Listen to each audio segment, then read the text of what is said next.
ஒரு வீட்டில் இருந்த இளைஞன் திடீர்னு காலையில் எழுந்து வீட்டில் இருக்கக்கூடிய எல்லாரையும் துப்பாக்கி எடுத்து சுட்டு கொலை செஞ்சிட்றான். அதுக்கப்புறமா அவன் கைது செய்யப்படுறான்.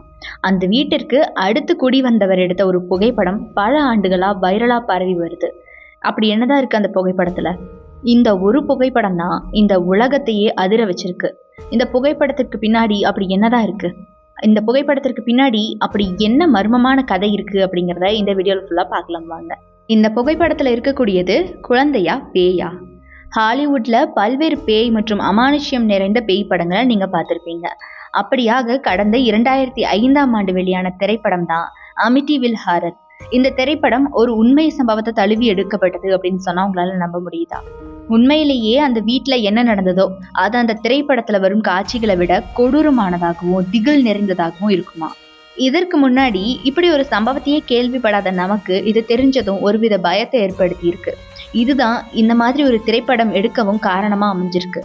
இந்த மாதிரி ஒரு விஷயத்தை தான் நம்ம இந்த வீடியோல ஃபுல்லா பார்க்க போறோம். அமிட்டிவில் பேய் வீடு அப்படின்னு நீங்க இப்ப சர்ச் பண்ணா கூட ரொம்பவே பயந்து போயிடுவீங்களாம். அந்த அளவுக்கு இதுக்கு பின்னாடி அப்படி ஒரு அகோரமான கதை இருக்கு. அப்படி அந்த வீட்டுல என்னதான் நடந்திருக்கும்? அமெரிக்காவின் நியூயார்க் நகரத்திலிருந்து சுமார் 30 மைல் தொலைவில் இருக்கக்கூடிய ஒரு சிறிய கிராமம் தான் அமிட்டிவில். இங்க இருக்கக்கூடிய ஒரு வீட்டுல தான் இந்த விஷயம் நடந்திருக்கு. இந்த வீடு வழக்கம் போல மற்ற வீடுகளை போலதான் இருந்திருக்கு. இது வீடு அப்படின்னு சொல்றதை விட பங்களா அப்படின்னு சொல்லலாம். இந்த வீட்டுல சன்ரூம், பேக் பெட்டியோ, டெக், போர்ட் ஹவுஸ் அப்படின்னு சகல வசதிகளோட இருந்திருக்கு. பொதுவா அமெரிக்காவில் இந்த மாதிரியான வசதிகள் இருக்கிறது பெரும்பாலான வீடுகள்ல சகஜம்தான். இப்படியாக கடந்த 1974ஆம் ஆண்டு ஒரு நாள் இந்த வீட்டில் டிபோ அப்படிங்கிறவருடைய குடும்பம் வசிச்சு வந்திருக்காங்க. அவர் வீட்டில் அவர் மனைவி மற்றும் அவருடைய 5 குழந்தைகளும் வசிச்சுட்டு வந்திருக்காங்க. இந்த நிலையில நவம்பர் மாதம் ஒரு நாள் அதிகாலையில 3:15 மணிக்கு இந்த வீட்டில் ஒரு சம்பவம் நடந்திருக்கு. அதிகாலை 3 மணிக்கே அப்படி என்ன சம்பவம் அப்படின்னு ரொம்ப சாதாரணமா நினைச்சிடாதீங்க.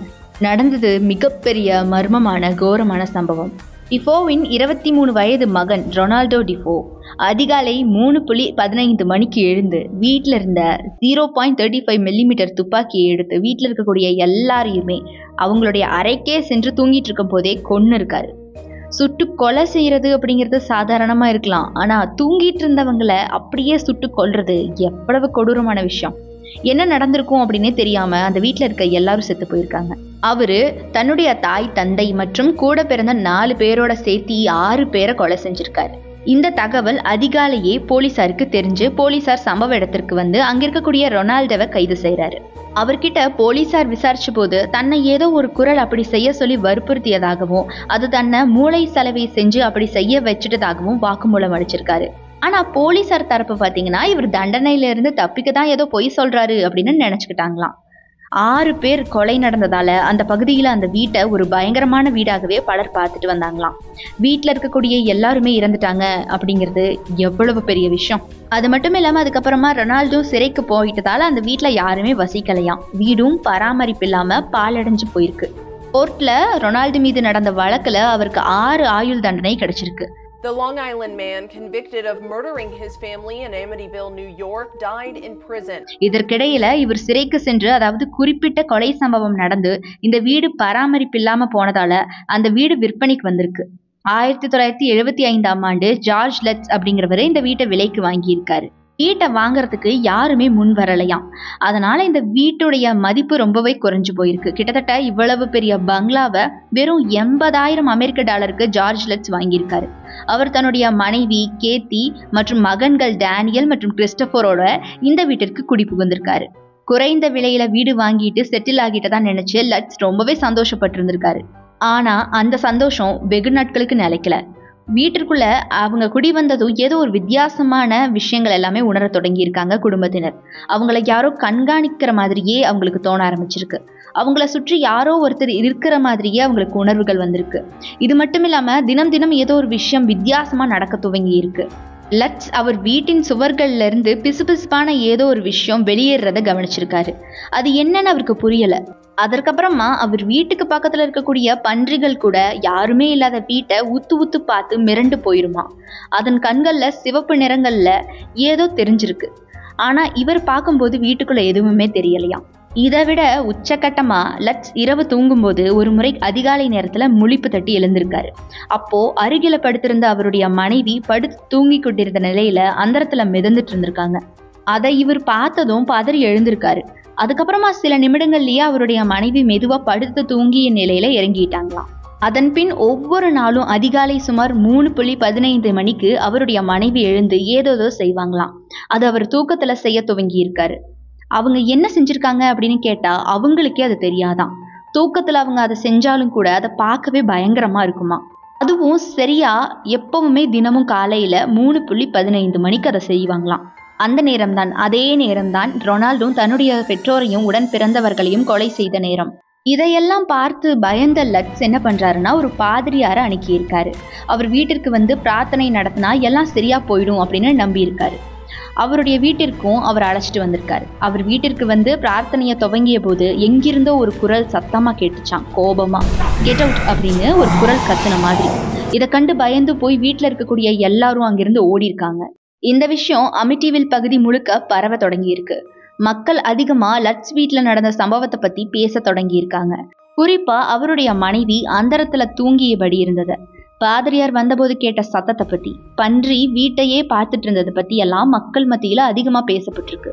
இந்த நிலையில தான் லட்ஸ் பயந்து போய் அந்த வீட்டை வாங்கிய 28வது நாளிலேயே அவர் அந்த வீட்டை காலி செஞ்சிருக்காரு. இதற்கிடையில லட்ஸ் இதை செய்ததற்கு பின்னாடி ஒரு காரணம் இருப்பதாகவும் மக்கள் மத்தியில பேசப்படுது. லட்ஸிற்கு அதிக கடன் இருந்ததாகவும் அதை அடைக்க முடியாத அவரு இப்படியாக ஒரு வீட்டை வாங்கி அதை வச்சு கதையை தயாரிச்சு அதை வெளியில சொல்லி மக்கள் எல்லாரையும் பேச வச்சு அதை வச்சு புத்தகம் மற்றும் படம் எடுப்பவர்களின் காப்புரிமைக்காக பணம் பெற்று சம்பாதிக்கலாம் அப்படிங்கறது அவருடைய எண்ணமா இருந்திருக்கும் அப்படின்னு பல பேர் பேச ஆரம்பிச்சிருக்காங்க. இந்த விஷயம் ரொம்பவே வைரலாக தொடங்கி இருக்கு. லட்ஸ் வந்து இப்படிதான் நினைச்சிருக்காரு அப்படிங்கிற மாதிரியான பேசு பொருள். அப்போ லட்ஸும் அவருடைய மனைவி கேட்டும் பார்த்தீங்கன்னா இந்த மாதிரி ஒரு பொய் சொல்லி எங்களுக்கு வேண்டாம், இந்த நாங்கள் வந்து நிரூபிக்கிறோம் அப்படிங்கிற மாதிரி சில சோதனைகளுக்கு பங்கேற்கிறதுக்கு சம்மதம் சொல்லியிருக்காங்க. இந்த சோதனை எதற்காக அப்படின்னா இருவருமே பொய் சொல்லலை அப்படிங்கிறத நிரூபிக்கணும் அப்படிங்கிறதுக்காக தான். ஆனால் அவங்க சொன்னது உண்மைதான் அப்படின்னு இப்போ தெரிய வந்திருக்கு. ஏன் அப்படின்னா தற்போது லட்ஸ் மற்றும் அவருடைய மனைவி கேட்டு 2 பேருமே உயிரோட இல்லை. இப்போ உயிரோட இருக்கிறது அவங்களுடைய மகனான டேனியல் மட்டும்தான். அவருக்கு அந்த 28 நாட்கள் பேய் வீட்டு அனுபவம் பெரும் மிரட்சியை தருவதா சொல்லியிருக்காரு. இதற்கிடையில லட்ஸ் அந்த வீட்டில் இருந்தபோது அமானுஷ்யங்களை விரட்டும் பல்வேறு நபர்களை வரவழைச்சு அங்க இருக்கக்கூடிய பேயை விரட்ட முடிவு செஞ்சிருக்காரு. ஆனா அது எதுவுமே சரி வரலையாம். அதுல ஒரு குழு ஒரு போட்டோகிராஃபருடன் வந்திருக்காங்க. அவங்க அந்த வீட்டின் 2வது மாடிக்கு ஏறும்போது படியில நின்று எடுத்த ஒரு புகைப்படத்துல ஒரு சிறுவன் நிற்கிற மாதிரி, அவன் கண்கள் வெள்ளையா இருக்கிற மாதிரி தெரிஞ்சிருக்கு. இந்த புகைப்படத்தை 1976 எடுத்திருக்காங்க. 1979ஆம் ஆண்டு அவர் மீது சந்தேகம் வந்தபோது அந்த புகைப்படத்தை அவர் பொதுவெளியில வெளியிட்டார். இன்றளவும் கூட சமூக வலைத்தளங்கள்ல காண்பவர்களை எல்லாம் ஒரு நொடி நடுங்க வைக்கும் அளவிலான அந்த புகைப்படம் அப்போ பெரிய அளவுல வைரல் ஆகி இருக்கு. இந்த புகைப்படம் எடுக்கப்பட்டதா கூறப்படக்கூடிய 1976ஆம் ஆண்டிற்கு ஓராண்டிற்கு முன்னாடி தான், அதாவது 1975ஆம் ஆண்டு இறந்து போன டிஃபோவின் மகன் ஜான் டிஃபோவின் உருவம் அப்படின்னு பேசப்படுவது குறிப்பிடத்தக்கது அப்படின்னு இந்த இடத்துல தெரிவிச்சுக்கிறேன். அப்போ இந்த உருவம் யாருடையது அப்படின்னு உங்களுக்கு ஏதாவது கணிப்பு இருக்கா? டிஃபோ குடும்பத்துல கொலை நடந்த சம்பவத்திற்கு பின்னாடி இப்போ பாத்தீங்கன்னா அந்த வீடு 5 பேர்கிட்ட கைமாறிடுச்சு. லட்ஸ் அந்த வீட்டை ஒருவர்கிட்ட வித்துட்டாரு, அவரு மற்றவர்கிட்ட வித்துட்டாரு. இப்படியாக அந்த வீட்டை வாங்கிய ஒருவர் அப்படின்னு சொல்லி மற்றொருவர் மாறிட்டே இருந்திருக்காங்க.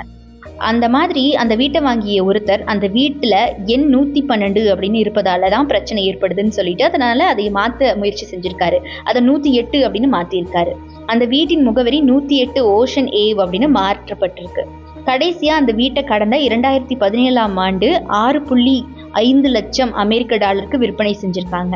இதை விற்றவர் 8 லட்சம் அமெரிக்க டாலருக்கு விற்பனை செய்ய நினைச்சிருக்காரு. ஆனா யாருமே வாங்க தயாராக இல்லை அப்படிங்கிற பட்சத்துல இவர் வந்து 6.5 லட்சம்க்கு அமெரிக்க டாலருக்கே விற்பனை செஞ்சிருக்காரு.